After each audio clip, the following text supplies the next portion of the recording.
السلام علیکم محترم سامعین، وزڈم ہاؤس میں خوش آمدید۔ آج ہم بریلوی دیوبندی پر بات کریں گے کہ آخر ان میں ایسا کیا فرق ہے کہ یہ دو علیحدہ جماعتیں بن گئیں۔ تاہم اس سے پہلے ہم ایک بات کلیئر کرتے جائیں کہ دونوں گروپ سنی فرقے کے فقہ حنفیہ سے تعلق رکھتے ہیں، یعنی فقہ کے لحاظ سے دونوں کا ماخذ ایک ہی ہے۔ تاہم دیوبندی اور بریلوی جماعت کی ابتدا بھارت کے شہر دیوبند کے علماء اور بھارت کے ہی شہر بریلی کے علماء کے درمیان 19ویں اور 20ویں صدی کے اوائل میں ہوئی۔ اپنے اپنے نظریے اور اختلاف کی بنا پر دونوں جماعتوں کے سربراہان، جن میں دیوبند کی طرف سے مولانا قاسم نانوتوی، رشید احمد گنگوہی، مولانا اشرف علی تھانوی اور بریلی شہر کے مولانا احمد رضا خان بریلوی نے نہ صرف ایک دوسرے پر فتوے صادر کیے بلکہ ایک دوسرے کو اسلام سے بھی خارج قرار دیا۔ کچھ لوگ انہیں دو علیحدہ فرقے بھی کہتے ہیں، تاہم حقائق کے مطابق یہ اہل سنت کی جماعتیں ہیں، نہ کہ فرقے۔ آج ایسے 8 بنیادی فرق یا اختلافات کے بارے میں آپ کو روشناس کراتے ہیں جو ان دو گروپس کو علیحدہ شناخت مہیا کرتے ہیں۔ پہلا فرق مسئلہ نور اور بشر کا ہے۔ دیوبندی علماء کے مطابق حضور اکرم صلی اللہ علیہ وآلہ وسلم بشر تھے، یعنی ایک عام انسان کی طرح وجود رکھتے تھے اور ایک عام انسان کی طرح ہی اپنی عبادات اور دنیاوی کام کرتے تھے۔ دیوبندی جماعت کے مطابق حضور اکرم صلی اللہ علیہ وآلہ وسلم نے اپنی عبادات کی بدولت اللہ تعالیٰ کے ہاں عظیم مرتبہ پایا۔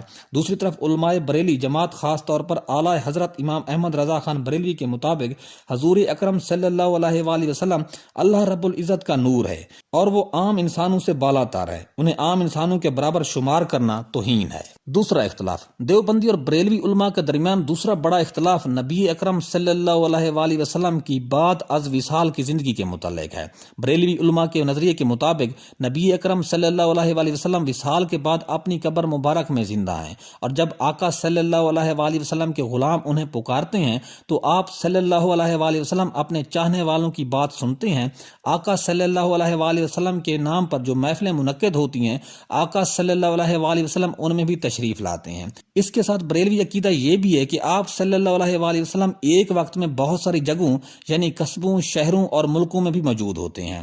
دوسری طرف دیوبندی علماء کی اکثریت نبی اکرم صلی اللہ علیہ وآلہ وسلم کی بعد از وصال کی زندگی پر یقین نہیں رکھتی۔ ان کے مطابق اب قیامت کے دن ہی حضور پاک صلی اللہ علیہ وآلہ وسلم تمام انسانوں کے ساتھ اٹھائے جائیں گے۔ چونکہ نبی اکرم صلی اللہ علیہ وآلہ وسلم وفات پا گئے تو وہ کہیں نہیں جاتے۔ تاہم اس نظریے پر دیوبندی جماعت خود بھی 2 حصوں میں تقسیم ہے۔ ان میں سے ایک گروپ اپنے آپ کو مماتی کہتا ہے، جس کے مطابق حضور اکرم صلی اللہ علیہ وآلہ وسلم وصال کے بعد وفات پا گئے ہیں اور زندہ نہیں ہیں، جبکہ دوسرا گروپ حیاتی گروپ ہے۔ حیاتی گروپ مماتی گروپ کے نظریے کی نفی کرتا ہے، اور حیاتی گروپ کا یقین ہے کہ حضور اکرم صلی اللہ علیہ وآلہ وسلم وصال کے بعد بھی حیات ہیں۔ تیسرا اختلاف عید میلاد النبی پر ہے۔ بریلوی حضرات ہر سال 12 ربیع الاول کو حضور پاک صلی اللہ علیہ وآلہ وسلم کی ولادت کی خوشی میں ان کا میلاد مناتے ہیں۔ اس سلسلے میں تقاریب اور محافل کا انتظام کیا جاتا ہے، محلوں، گھروں، مسجدوں کو چراغاں کیا جاتا ہے، جلوس بھی نکالے جاتے ہیں، جبکہ دیوبندی عید میلاد النبی کو بدعت سمجھتے ہیں۔ ان کے مطابق حضور پاک صلی اللہ علیہ وآلہ وسلم کی حیات مبارکہ میں یا خلفۂ راشدین کے دور میں کسی نے میلاد نہیں منایا، تو پھر اب ایسا کیوں ہو رہا ہے؟ چوتھا فرق صوفی ازم پہ یقین کا ہے۔ دیوبندی حضرات صوفی سلسلے پر کم یقین رکھتے ہیں، تاہم بہت سارے دیوبندی نقشبندیہ سلسلے کے پیروکار بھی ہیں۔ اس سلسلے میں دیوبندیوں کے ایسے پیر بھی ہیں جو سلسلہ نقشبندیہ کا پرچار کرتے ہیں اور لوگوں کو اپنا مرید بناتے ہیں۔ دوسری طرف بریلوی جماعت مکمل طور پر صوفی ازم کی حامی ہے۔ دیوبندی کے ایک سلسلے کے مقابلے میں بریلوی صوفی ازم کے 4 بنیادی سلسلوں کے پیروکار ہوتے ہیں۔ ان میں سلسلہ قادریہ، سلسلہ نقشبندیہ، سلسلہ سہروردیہ اور سلسلہ چشتیہ اہم ہے۔ اب ان سلسلوں کے بہت سارے چھوٹے سلسلے بھی بریلویوں میں پائے جاتے ہیں، جن میں سلسلہ سیفیہ بھی ہے جو کہ پاکستان میں بہت تیزی سے پھیل رہا ہے۔ پانچواں فرق دیوبندی پیروں کو نہیں مانتے، نہ ان کی مزارات پہ جاتے ہیں، نہ عرس مناتے ہیں اور نہ ہی تویز وغیرہ لیتے ہیں۔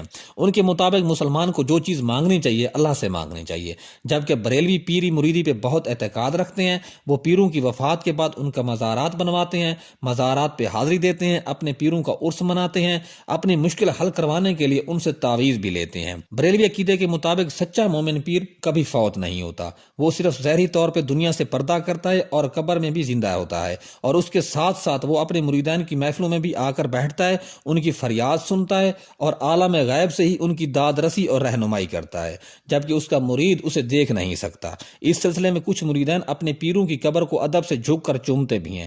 دیوبندی مکتبہ فکر کے لوگ اس عمل عمل کو ناجائز سمجھتے ہیں۔ چھٹا فرق، دیوبندی حضرات اسلام کی تبلیغ اور پرچار کے لیے کسی قسم کے ساز کے استعمال کے حق میں ہرگز نہیں ہیں۔ ان کے مطابق اسلام میں ساز اور موسیقی کی سخت ممانعت ہے۔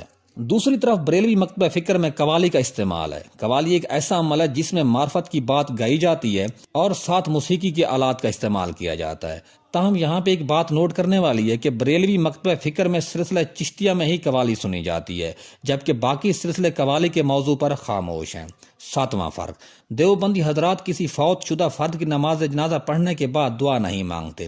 دیوبندی جماعت کے نزدیک نماز جنازہ ہی ایک دعا ہے جس میں وفات پانے والے فرد کے بارے میں دعا کی جاتی ہے، جبکہ دوسری طرف بریلوی حضرات نماز جنازہ ادا کرنے کے بعد کم از کم ایک دفعہ ضرور دعا مانگتے ہیں اور اکثر اوقات 3 دفعہ دعا مانگتے ہیں۔ اس معاملے پر بھی دونوں گروپس میں گرما گرم بحث ہوتی ہے۔ آٹھواں فرق، جب میت کو دفن کیا جاتا ہے تو دفن کرنے کے بعد بریلوی حضرات اس کی قبر پہ اذان دیتے ہیں۔ ان کے نزدیک ایسا کرنے سے میت پر شیطان کا غلبہ نہیں ہوتا، جبکہ دوسری طرف دیوبندی حضرات ایسا کرنا بدعت سمجھتے ہیں اور اس عمل کو جائز نہیں سمجھتے۔ سامعین کرام، یہ وہ بنیادی فرق اور اختلافات ہیں جو بریلوی دیوبندی کو علیحدہ شناخت اور جماعت بناتے ہیں۔ تاہم بہت سارے لوگوں کے نزدیک یہ فرق یا اختلافات اتنے بڑے نہیں ہیں کہ دونوں گروپس ایک دوسرے سے دوری کریں۔ ہماری آپ تمام احباب سے گزارش ہے کہ اگر آپ کوئی اور فرق یا اختلافات کے بارے میں جانتے ہیں یا پھر کوئی مشورہ دینا چاہتے ہیں تو پلیز نیچے کمنٹس باکس میں ضرور بتائیے گا۔ ناظرین کرام، ہمارے چینل کا مقصد آپ تک مستند معلومات پہنچانا ہے، تاہم اگر کسی کو ہماری کوئی بات گراں گزرے تو ہم اس کے لیے معذرت خواہ ہیں۔ اگر ہو سکے تو ہمارے چینل کو سبسکرائب کرنا، لائک کرنا اور شیئر کرنا نہ بھولیے گا۔ اپنا اور اپنے پیاروں کا بہت سارا خیال رکھیے گا۔ خدا حافظ۔